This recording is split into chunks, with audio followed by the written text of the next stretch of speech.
Hey everybody, how's it going? My name is Thamriyell. Welcome everybody to 9 Hours, 9 Persons, and 9 Doors. We're coming up to apparently 3 more endings that we need. Apparently there are 3 more that we can unlock now.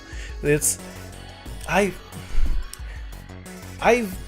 been very careful on not to look up what these endings are, but there's 3 classifications. The coffin ending, and we've seen the coffin already in room 1.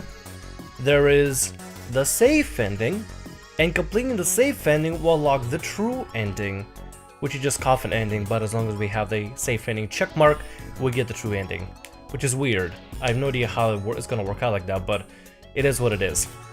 So, I followed a lot of pathways, I followed a lot of steps through a quick online guide. I honestly had to look up this kind of stuff because otherwise I would have never known. But apparently, according to the flowchart, the flow action here, you see with the white keys and red keys, I believe the white keys are for the true ending. The red keys, I believe, are for the safe track, maybe, or maybe they're for another track. They're definitely for this particular ending here. I'm hopefully we're gonna be going towards it. We'll see though. We'll see. Or maybe the true ending or the coffin ending. Whatever they're going for, that's what we're trying to go streamline towards. So to show you the pathway that I got here, I started from the main beginning. I chose door number 4. I went through that and did all the actions, and apparently grabbing the clover bookmark from Santa was sorry, mind blank a little bit on the names here. It's been forever since I played this game. Grabbing bookmark from Santa was apparently an important thing for me to do, so I did that. Then we went over to the kitchen, and I was interested in June's explanation about the CO2, and now we have to go in here and do a particular action, and apparently if we follow the right track we will unlock that action. So I'm gonna go ahead and follow through the original steps that I took for the operation room, and try to cut out a lot of the stuff when we actually doing the puzzle until we get to the story part so we can experience it together. So I'll be right back. You think we should go back? Oh, and this is a new scene here. This is a brand new scene. I actually got to this part over here. Something going on with the clover. By the way, this is we are currently right now door 7. Just want to let y'all know we're currently door 7, operating room. We went, like I said, from the floor. We went through the everything, and now we're coming up to a scene that I've never seen before. Actually, I don't think we've seen this one before. Let's see what goes. Yeah, I think that's probably best. Clover nodded and left. By the way, we just picked up the arm and a heart from the chest inside the chemical room. Junpei was about to follow her when he realized that 7 wasn't following suit. Hmm? Hey, 7, what's up? Oh, well... He looked up at Junpei distractedly, then back down at the brown bottle he held cupped in his large hands. Is that a medicine bottle? I got curious about it. Here. Oh, wait, never mind. Maybe they have actually seen. But at the same time, there's supposed to be an event that happens throughout here that triggers the next path that I want to try to see if you can get it. So I'm going to just follow along with this here for a little bit until we get it. In response, 7 tossed the bottle gently to Junpei. He caught it and twisted around to read the label. Ethylene diamine tartrate? Yeah, that's right. CDT. What kind of medicine is that? It's not medicine. I think it's an industrial strength detergent. Why would they have something like that here? Well, probably to clean stuff up. I think I have done. I'm gonna skip through for now until it gives us another prompt. If he gives us another prompt here, this is what we learned about the detergent, and then Like the suddenly it molecules wasn't were effective. communicating with one another. Oh, I guess there's something else new here. Transmitting information in a way humans couldn't perceive. Oh yeah, because we talked about in the very first playthrough, we actually were so close to getting being fully on track with the main true ending, or the coffin ending, I guess you could say. That apparently we did. If only we just curved our adventure slightly through instead of door 8, go through door 7, we would have nailed down the entire storyline. Would have gotten the coffin ending from the start. I had no idea that we were gonna get that in the first place, so I just kind of winged it at that point. But now the Junpei is aware of the molecules changing from the CO2 conversation that we had with June in the freezer in the kitchen. Now he is actually believing about the molecules changing by themselves. This phenomena spread throughout the world, right? Junpei looked up at 7 with half a smirk. 7 stared at him, dumbfounded. Yeah, that's it exactly. But how did you know? I heard another story, kind of like that one. When? In the freezer? What? The freezer? Yeah, June told me. Junpei told Seven the story here from June in Freezer in the kitchen. How one day, glycerin began to crystallize. In the story of ice that wouldn't melt at room temperature. When Junpei was done, Seven looked thoughtful and absent-minded, rubbing the scar on his chin. Ice that doesn't melt at room temperature, huh? That sounds familiar? Yeah, hold up. I feel like I can remember something. It's right there. Wait, it was called Nanice, wasn't it? Right? No, glycerine. Wait, where did I get Nanice from? Did I just pull that out of nowhere? I think I might have pulled that out of nowhere. Did I get Nanice? Where did I get? I feel like I heard Nanice from. Was it from this game or was it from somebody else? I don't know. It has a 9 in it. I thought it was relevant. I don't know. Anyway, let's keep going. Seven squinted. His eyes stared off into space, as if he were trying to desperately focus on something far away. Do you? Know something about it? 9 ice? Oh, Ice 9? Wait, Ice 9? Did we talk about Ice 9? Do you know about Ice 9? Ice 9? Ice 9. Ice 9. Did we? Ice. Suddenly, Seven's eyes shot open. That's it. I remember now. That woman, she's on this boat. That woman? Oh yeah, oh my god, we learned from other playthroughs about him, about Seven's true identity, and looking for a woman. Alice! Who's Alice? Come on, the woman who won't melt at room temperature. Huh? I know who. It became clear to Seven that Junpei had no idea what he was talking about. He ran his hand across his face, took a deep breath. You know how the Titanic sank on April 15th, 1912, right? Yeah, more than 1,500 people died. Worst maritime accident in history. What about it? Did you hear about the boat that was sent to collect the dead bodies? I think that was the RMS Carpathia, right? It was a cruise liner, just like the Titanic. No, that was the ship that picked up the survivors. The ship that collected the dead bodies was the CS McKay Bennett. The McKay Bennett showed up on April 17th, 2 days after the accident. It set out from Halifax, a port in Canada, and recovered 306 bodies. The Atlantic that far north was really cold. It would have to be for there to be icebergs and stuff. Anyway, the bodies they pulled out of the water were frozen solid. This isn't a very nice story. So, what happened next? Well, they say the McKay Bennett recovered something more than just dead bodies. There were various bits of stuff floating around in the water. Things the drowned had carried with them, or stuff that dislodged as the ship sank. One of the things they found was a coffin. A coffin? Yeah, a wooden one. The craftsman who made it must have been pretty skilled. Wait a minute, that looks like a... No, is it?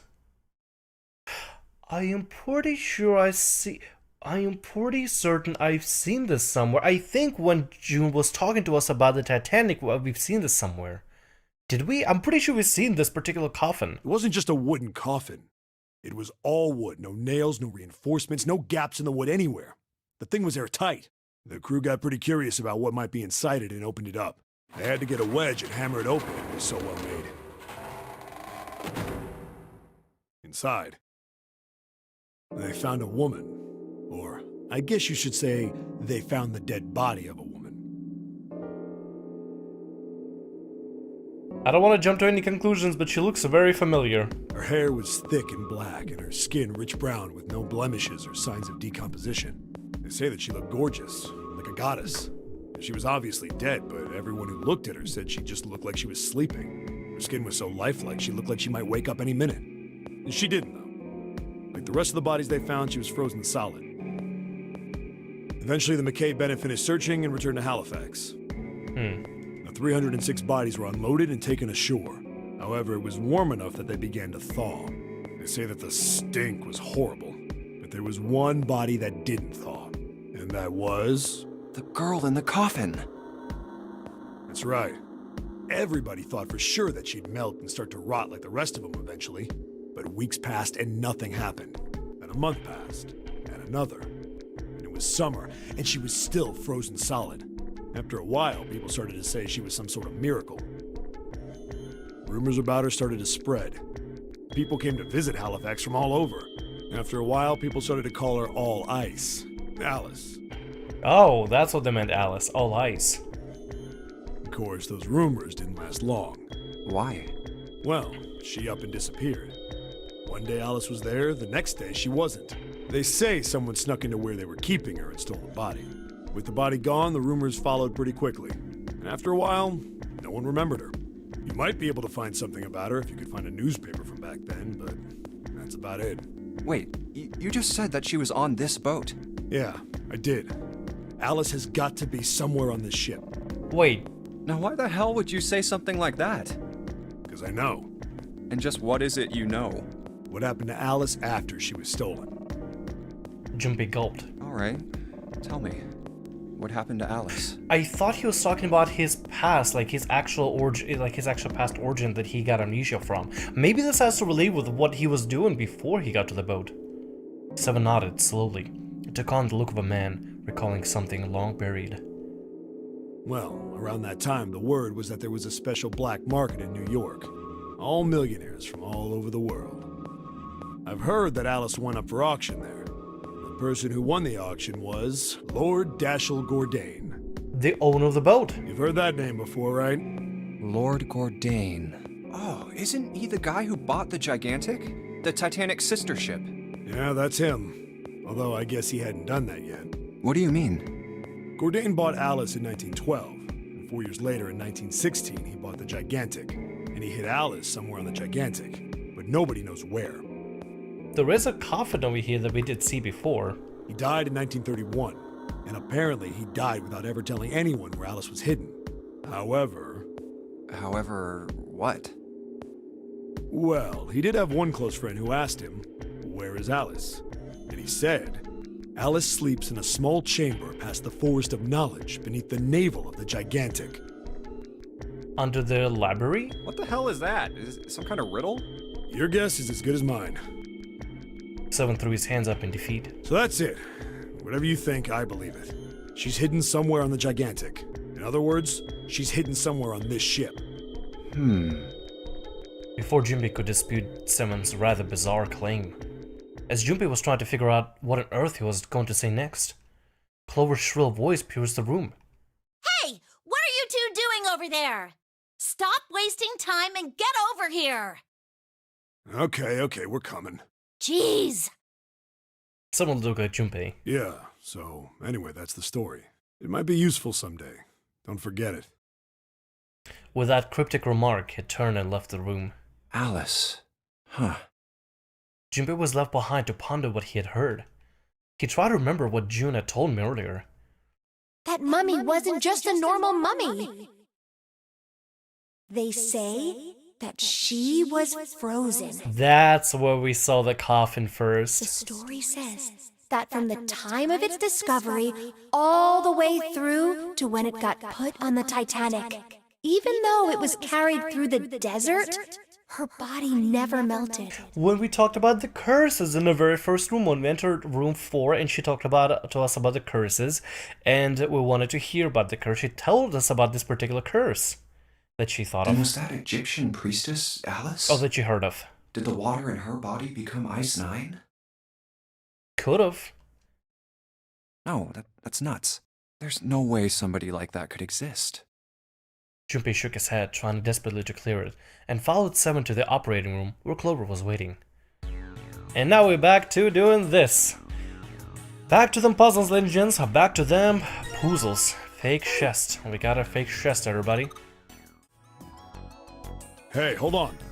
And now we got yet another event here, and this time Seven wants to talk to us. Junpei stopped, about to put the key into the doorknob. Oh, what's up? Where's Clover? Huh? Oh yeah, I remember this now. Alright, this is where Clover is nervous since she's still back in the operating room. We're gonna try to talk to her. Hopefully some new events can happen here. I'm gonna try to skip a little bit forward and see what's going on. Oh. And then we got a new event. Junpei did something. What do you want to do? Told Clover they need to leave. Ogibo 4-leaf clover, the bookmark that we got from Santa back in the very first room when we went to the 4th area. He found the thing and he didn't like it because he didn't believe in things like luck. He believed in rational facts and everything. So yeah, he didn't really like the random things like luck. He said they were like a curse or like a gamble. He didn't want to deal with them. So yeah, and they're kind of creeping him out. I think it's gonna be. I think this is the event that we have to do. We have to give it a 4-leaf clover. Oh, yeah. And now hopefully that would cheer her up. He didn't know why, but suddenly, Junpei remembered something he'd been given earlier. It's in my pocket somewhere. Here it is. He reached into his pocket and dug it out. A 4-leaf clover. Santa had given it to him in the second class room.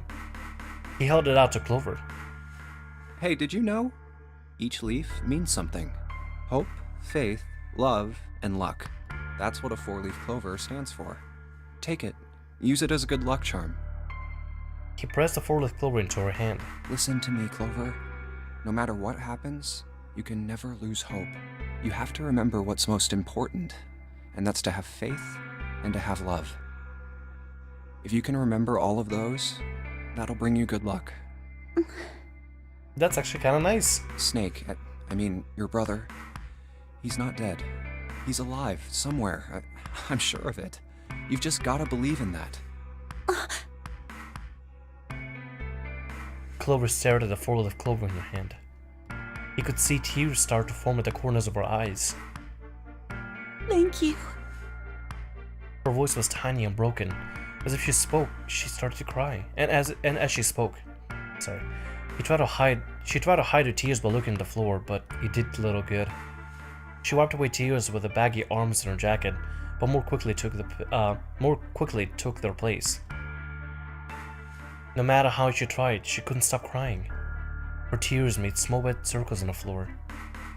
Thank you. She said it again. Then she looked up at Junpei, seemed to choke down the last of her grief. She did her best to smile. Junpei wiped an errant tear from her cheek with his thumb, gave her the best smile he could manage. Now come on. Seven's waiting for us at the exit. But still, she didn't move. Wait, before we go, there's one thing I want to ask you. What's that? What do you think when you hear the word experiment? For a moment, his mind froze. Then he came back to his senses and realized the word meant nothing to him, aside from the dictionary definition. What? Oh.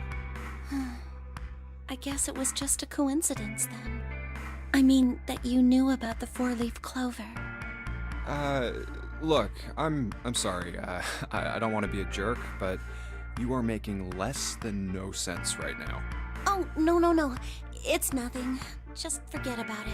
She knows something. She knows. Wait a minute. Hold on one second. I got a question. I got a major question.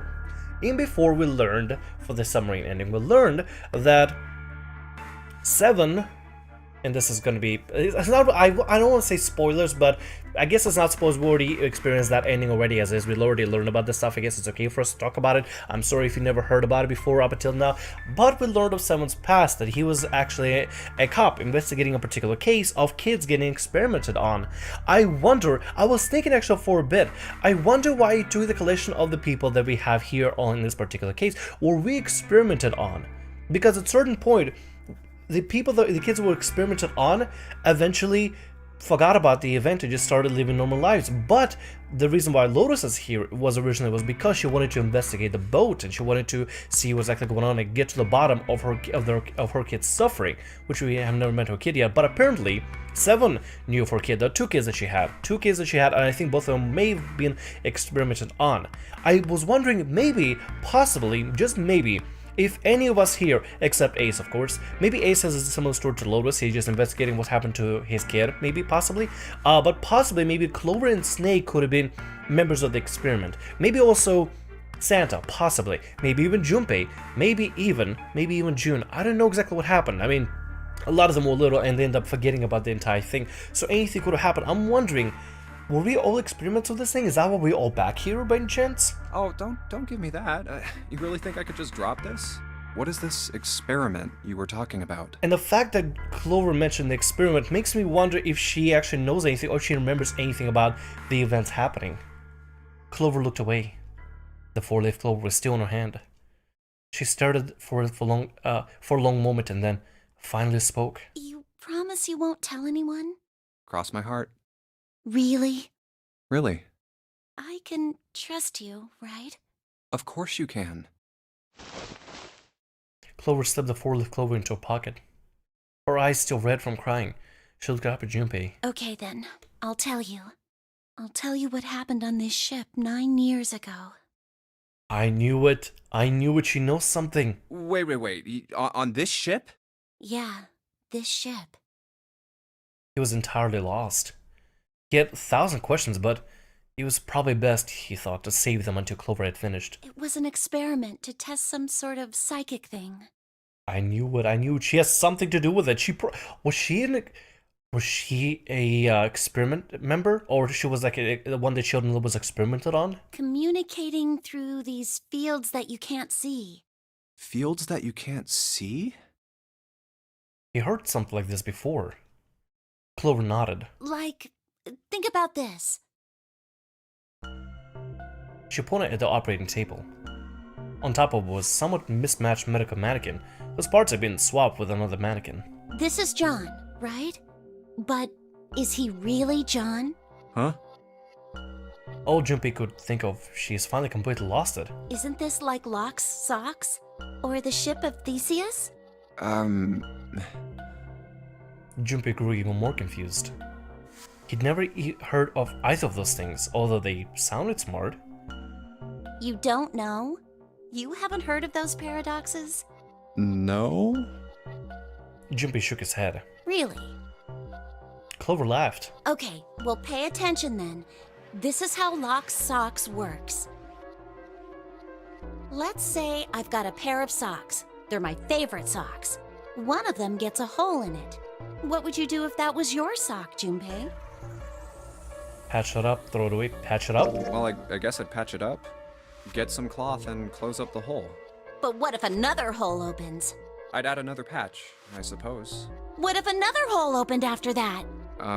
Another patch, I guess? Well, let's say you just keep adding new patches, until eventually the original cloth of the sock is totally gone. Once you get to that point, can you really say they're the same socks you started with?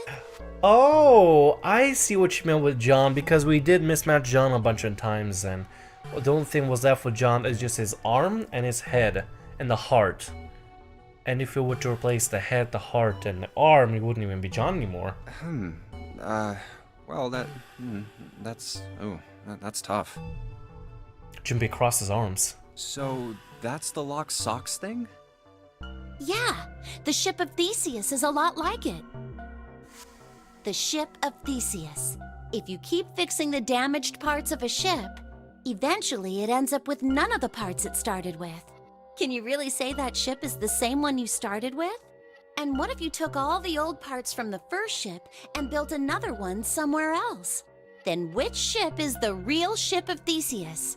The one you repaired, or the one you built with all the original parts? Interesting, I never thought about it like that. It was an interesting question. Clover could see Junpei was intrigued. Hey, do you think it's the same? What's the same? These guys. Is this John, or is it Lucy now? Junpei looked at the operating table again. Uh, A mannequin full of body parts from a different body. Clover had been right. It was just like Locke's socks and the ship of Theseus. The part of the body that holds a person's identity is the head. Of course, for many hundreds of years, conventional wisdom had held that a man's identity resides in his heart and any of the number of internal organs. And there, they had both. John's head and heart are both his, but apart from those and a single arm, the rest of his body was once Lucy's. Was that mannequin really John? We're just like these mannequins. She looked at Junpei again. Think about it. The cells in our body change every day. Old ones die and new ones are born. Maybe part of my arm is made of stuff from a fish I ate once. Or maybe part of your right side is made from a cow you ate. If you take it a little further, those cows and fishes are made from something else too, right? Wow, holy hell, this is blowing my mind. That's how we're all connected. Through fields that can't be seen with the naked eye. The silence was broken by Seven. Hey, what the hell is taking you two so long? A very philosophical question, you should join us in. Seven's head appeared in the doorway. He was not happy. How long are you gonna make me wait? We don't have time to screw around. Junpei and Clover looked at each other. Clover looked at Junpei as if to say there was more she wanted to tell him.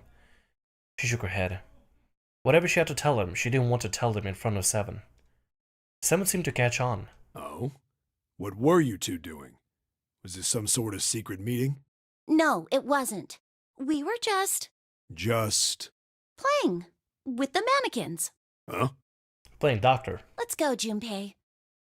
Moving a little bit too fast to be entirely innocent, Clover headed toward the exit. Seven stared at her, after her, and then turned to Junpei with an amused expression. Playing with mannequins, huh? Didn't know you were into that kind of thing, Junpei. Oh god, no. You're a dick. Junpei dashed past him and traced Clover's path out the door. With a short laugh, Seven followed. They stood in front of the door. Junpei took out the Jupiter key. Alright, I'm gonna open it now. Is that cool? You don't need to keep asking, just do it, alright? Fine then. He slid the key into the keyhole and turned it. He felt it unlock. And the door has been opened, ladies and gentlemen. The door opened with a soft, melancholy creak. Beyond it lay a simple, white hallway. There was no fanfare or confetti. Obviously, there was no one there to applaud them. They simply walked through the door. That was it. Alright, let's get going. Hey man, what's up with you? You're so serious, you know? Can't you sound more happy, you know, get a little excited? Not really. Junpei turned away from Seven, took his first step down the simple white hallway. I mean, in a situation that they're in, it's understandable why he'd be not happy. My brother might be dead. And because of that, I'm going to be next. Clover had told him only a few minutes before that her brother was probably dead. She was likely to follow him. Like hell I can. Not after hearing something like that. And we found the exit now. Apparently we have to go all the way till we get to door number 1. And that's gonna be quite a while before we do that. So I'm gonna switch over to advanced screen, or the adventure screen. Too, huh? And continue all the way forward until we get to door number 1, until we get to the actual ending of the game. Nevertheless, y'all, I'll see you in a bit.